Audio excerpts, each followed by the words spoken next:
गौड़ी के हाने बाड़े गौड़ी के हाने बाड़े विधि किया देल बारे आज गुद भेल। गौड़ी के हाने बाड़े गौड़ी के हाने बाड़े विधि किया देल बारे आज गुद भेल। तेल फूलेल कोहा बारे घर गेल। तेल फूलेल कोहा बारे घर गेल।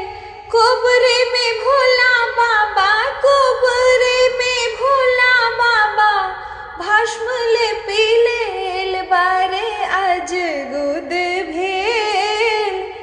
गौड़ी के है ना बारे गौड़ी के एहने बारे विधि किया देल बारे आज गुद भेल। पूरी जिलेबी कोहा बारे घर गेल। पूरी जिलेबी कोहा बारे घर गेल। कोबरे में भोला बाबा कोबरे में भोला बाबा भांग फाँकी लेल बारे आज गुद भेल। कोबरे में भोला बाबा कोबरे में भोला बाबा भांग फाँकी लेल बारे आज गुद भेल।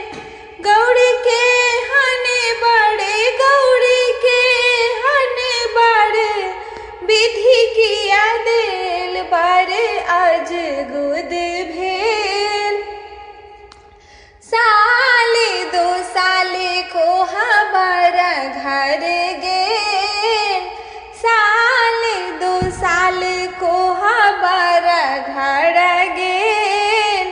कोबरे में भोला बाबा कोबरे में भोला बाबा बाघ छाले ओढ़ी लेल बाड़े आज गुद भेल। कोबरे में भोला बाबा कोबरे में भोला बाबा बाघ छाले ओढ़ी लेल बाड़े आज गुद भेल।